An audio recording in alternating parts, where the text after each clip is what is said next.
SportsBit is powered by BetOnline, driving the opening odds market since 2001. Visit sportsbookreview.com to learn more about BetOnline and its A+ rated platform in the link below.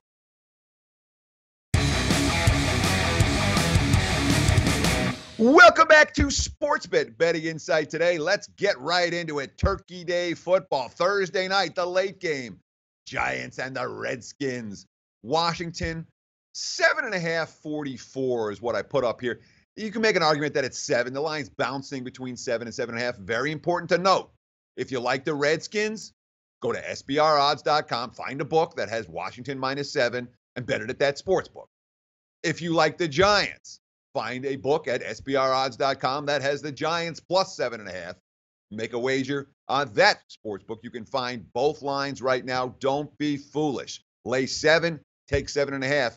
These split lines are always an advantage to the better. We can shop around. Books have to take whatever action comes in. So 7.5, 44. We're talking about two teams that had major psychological swings in the fourth quarter and overtime on Sunday. The Redskins are up 31-16 in the fourth quarter. They're thinking, we get back to 500. We're live to make the playoffs. Oops, they can't hang on.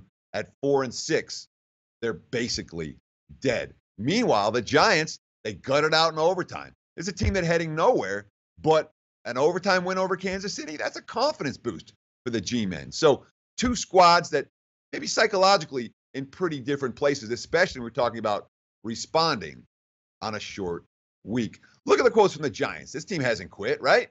Jonathan Casillas, the defensive captain. I'm trying to win games. Look, I'm not trying to save coaches' jobs. I'm trying to win games. I'm trying to save my own job, make sure I have a job next year. You know what I'm saying? Offensive lineman DJ Fluker. We ain't giving up. We ain't quitting. We're the New York Giants. We're a Giant for a reason. You know what I'm saying? And if you don't play with a passion for this culture here, something is wrong.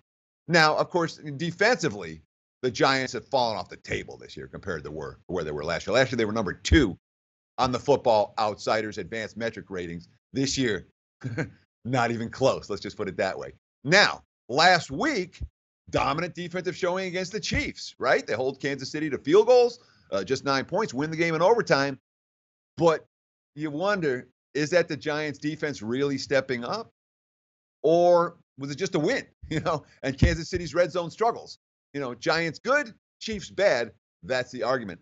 I tend to think it might be Giants good. Certainly, the fact that they played well does give them a confidence boost. Of course, offensively, the Giants still have issues with the passing game. Sterling Shepard didn't play last week, which left them really with a ragtag group of receivers. The only touchdown they had came on a 26-yard drive, and about half of that drive, 12 of the 26 yards, came on a pass interference penalty. The only field goal in regulation was a drive of 15 yards after an interception.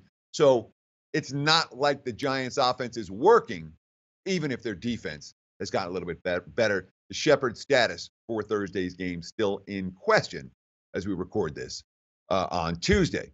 Now, the Redskins, they played one of their best games. Really, they were brilliant. Kirk Cousins was phenomenal. He blew my mind with some of the plays that he made in that contest against New Orleans.